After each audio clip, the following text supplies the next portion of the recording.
चलिए बच्चों, आज हम आपको एक विशेष अंक में ले चलते हैं और आज है 12th क्लास के फिजिक्स का आंकिक प्रश्न मैं बताने वाला हूं। आज इलेक्ट्रोस्टैटिक्स का यह चैप्टर है और इसमें आंकिक प्रश्न मैं बताऊंगा जो कि एनसीईआरटी से लिया गया है। अगर आप इंटरमीडिएट में है तब भी ठीक है, अगर आप आईआईटी मेंस की तैयारी कर रहे हैं या बिहार इंजीनियरिंग की तैयारी कर रहे हैं तो आपके लिए बेटर अपॉर्चुनिटी है इन न्यूमेरिकल देखने के लिए।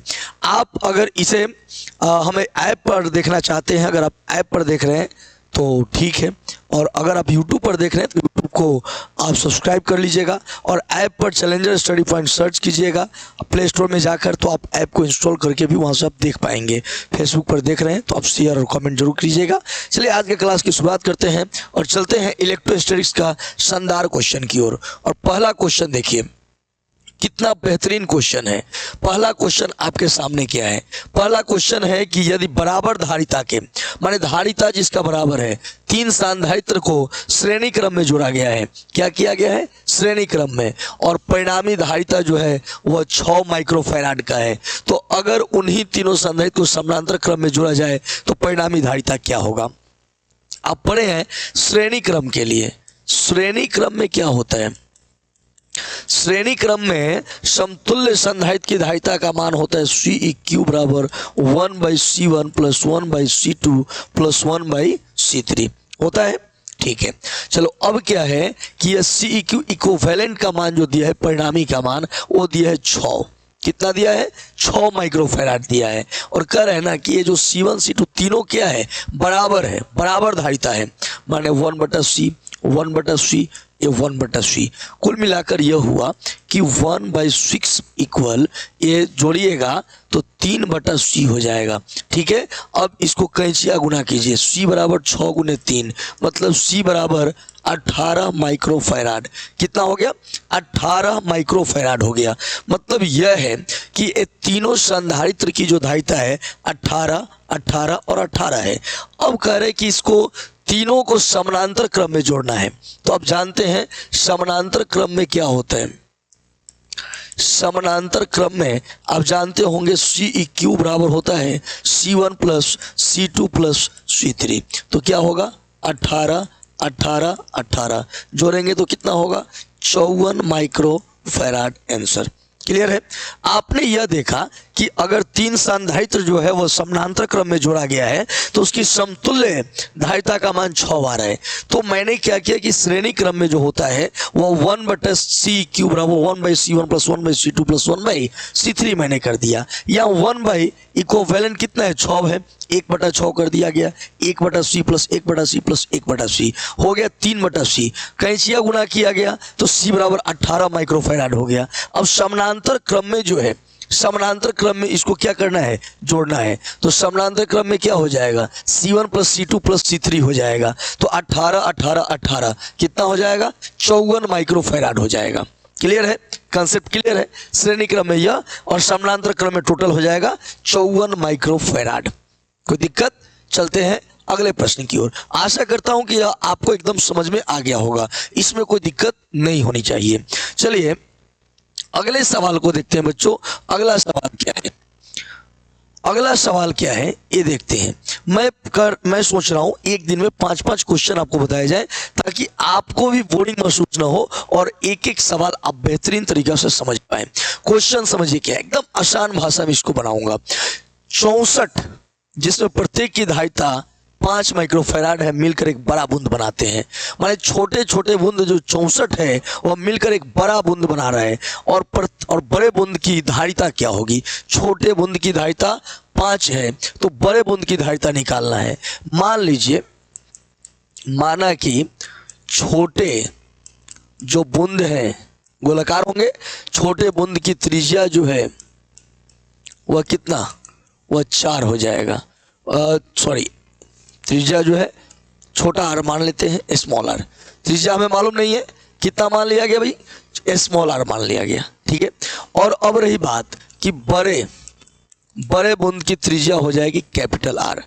क्वेश्चन हमारा यह है कि 64 को छोटा छोटा मिल रहा है तो एगो बड़ा का निर्माण कर रहे हैं, तो पहले हमें तो बड़ा का त्रिज्या निकाल लेना चाहिए और उसके बाद कंसेप्ट में हमें आगे बढ़ना चाहिए।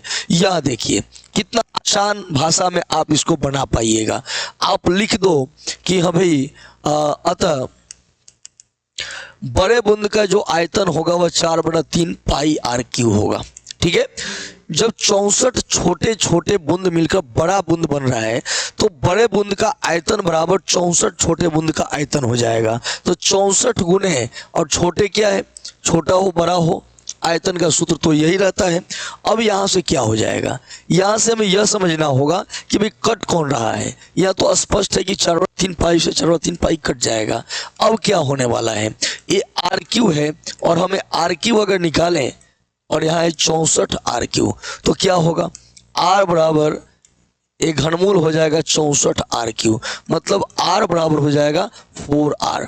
मतलब यह है कि बड़ा त्रिज्या जो है वह छोटे त्रिज्या का जो है वह कितना गुना है, 4 गुना है। कितना गुना है, 4 गुना है। अब कुछ नहीं करना है, अतः बड़े बूंद की धारिता निकालना है। कंसेप्ट दे रहा हूं, क्या सीधा हम ऐसे कर सकते हैं कि यह r बराबर 4r हो गया, मतलब छोटे त्रिज्या से 4 गुना है बड़ा त्रिज्या, तो उसकी धारिता भी उतना ही ना होगा। 4 एप्सिलॉन नॉट इंटू आर होता है। कितना होता है, 4 एप्सिलॉन नॉट इंटू आर। आप ऐसे लिख सकते हैं 4 epsilon naught into R, 4 epsilon naught into R. अब 4 एप्सिलॉन नॉट, ये आर की जगह 4r है, तो 4 epsilon naught 4 epsilon naught R into 4 हो जाएगा। और इस सब का जो वैल्यू दिया था, ये जो है ये धारिता जो दिया था वो छुटका के लिए कितना दिया था, 5, और यह है 4, तो गुना करेंगे तो 5 का 20 माइक्रोफैराड आपका आंसर हो जाएगा। आपका आंसर क्या हो जाएगा बच्चों, 20 माइक्रोफैराड। क्या किया गया, तो 64 छोटे छोटे बूंद मिलकर बड़े बूंद का निर्माण कर रहे हैं, तो बड़े बूंद का आयतन बराबर 64 छोटे बूंद का आयतन, और एक कैलकुलेट करने पर आ गया बड़ा कैपिटल आर का मान 4r, छोटे का 4 गुना है। ठीक है, अब क्या हो गया कि बड़े बूंद की धारिता निकालना 4 एप्सिलॉन इंटू आर हो गया, कैपिटल आर का मान 4r हो जाएगा। अब समझने वाली बात होगी, 4 आर एप्सिलॉन गुने क्या लिख दें, 4 अलग से लिख दें, और इसका मान कितना, 5। ये क्यों भाई, क्योंकि यह जो है छोटे वाला का है, ये 4 एप्सिलॉन जो आर होता है स्मॉल आर, छोटे वाला का धारिता 5 है और गुना में 4 है, 5 का 20 माइक्रोफैराड। आशा कर रहा हूं कि इस बात को आप समझ चुके हैं। चलिए तो चलते हैं अगले प्रश्न की ओर कि अगला प्रश्न क्या है। प्रश्न संख्या 3 पर काम करते हैं। प्रश्न संख्या 3 क्या है, और यह एक बहुत ही जटिल क्वेश्चन है, काफी जटिल क्वेश्चन है, और आइए इसको आसान भाषा में समझते हैं। कह रहे कि नीचे के चित्रों में आवेश क्यू पर कुल परिणामी बल जो है, आवेश क्यू पर या कुल परिणामी जो बल है वह 0 है, तो Q बटा Q का मान ज्ञात करें। कुछ नहीं करना है, आसान भाषा में कूलम नियम का उपयोग करना है।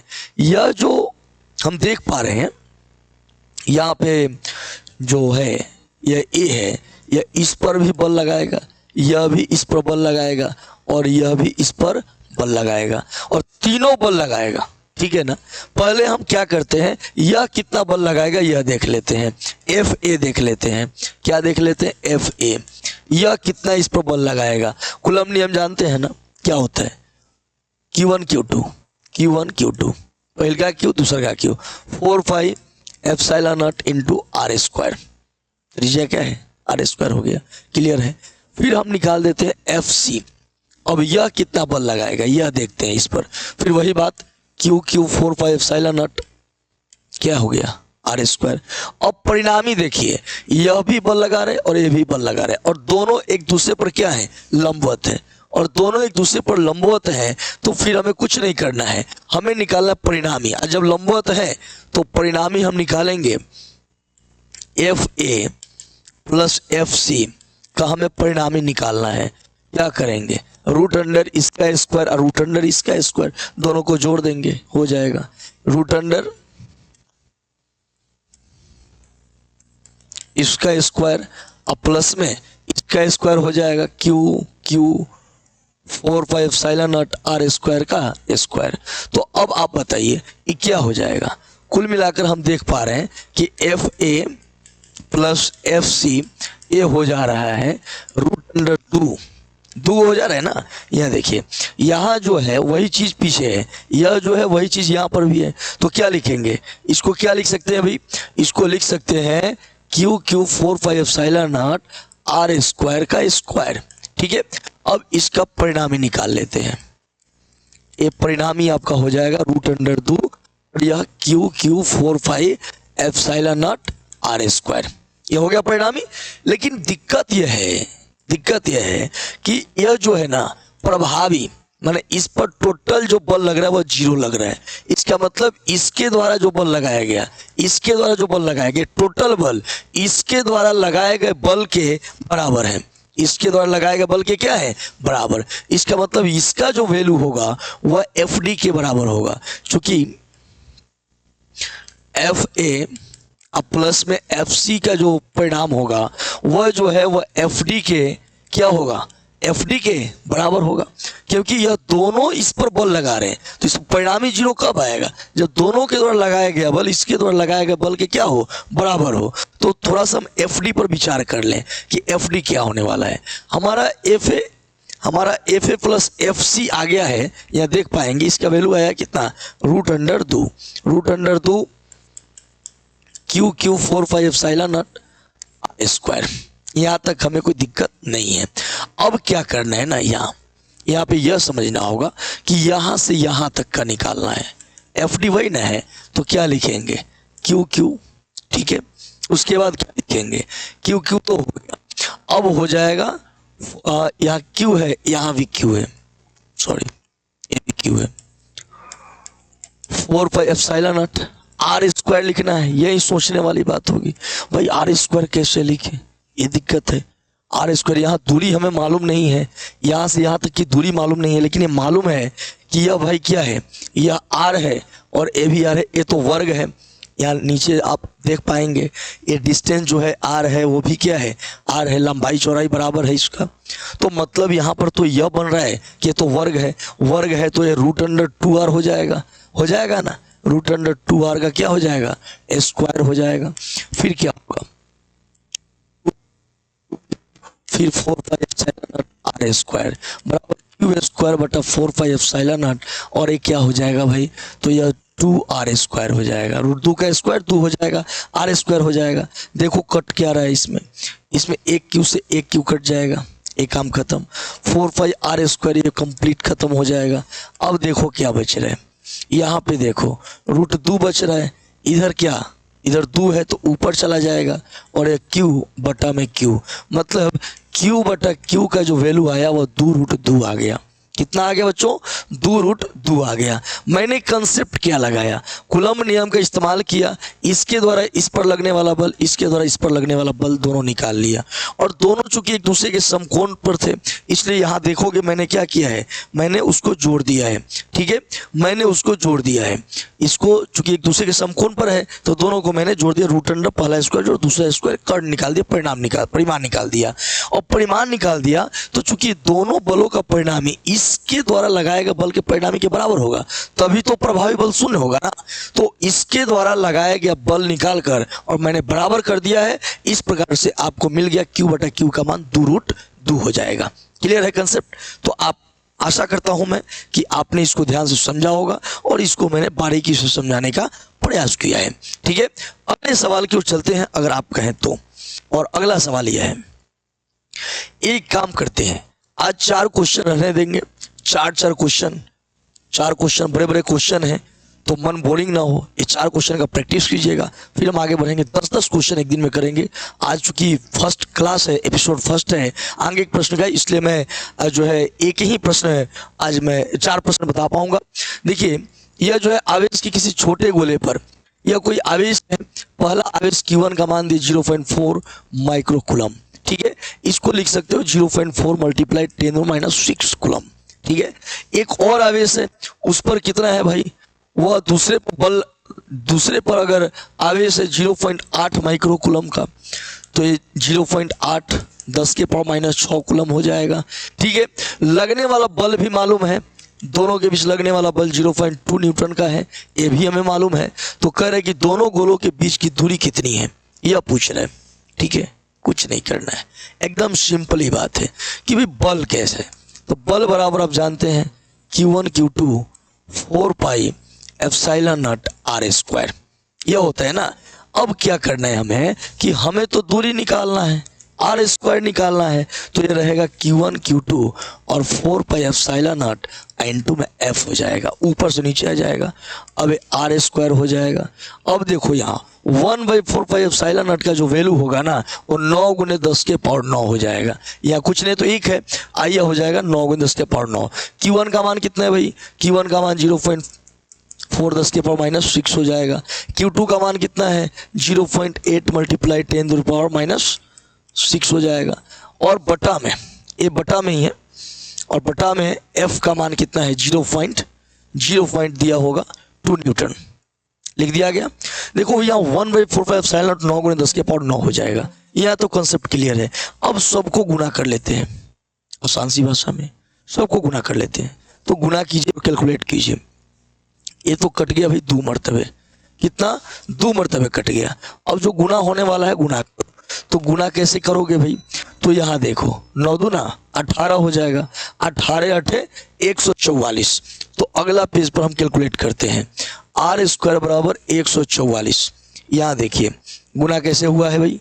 तो 9 दूना 18, 18 में 0.8 से 18 8 है 144, लेकिन 0.8 है तो 14.4 हो जाएगा। कितना होगा? 14.4। गुना में क्या करेंगे भाई? तो गुना में देख लीजिए क्या मैंने किया। यहाँ पर देखो ये 9 है और 6 6 12, 9 घट ये हो जाएगा आपका, चूंकि सब में 10 ही पावर है ना, तो 9 घटाओ क्या हो जाएगा? 12 हो जाएगा। कुल मिला के आपका यह आ जाएगा 14.4 गुने 10 के पावर -3। अब मैं एक काम कर रहा हूँ, 144 कर रहा हूँ, बटा में 10 कर रहा हूँ, दशमलव हटाकर। तो यहाँ से हमारा वैल्यू आने वाला है 144 गुने एक पावर में 1 है, ऊपर जाएगा माइनस होगा 10 के पावर -4 होगा। अब हम R का मान निकालेंगे तो रूट अंडर कर देंगे 144 गुने 10 के पावर -4, 144 का 12 10 के पावर -2 कैलकुलेट कर दें अगर तो 0.12 मीटर आ जाएगा आपका आंसर।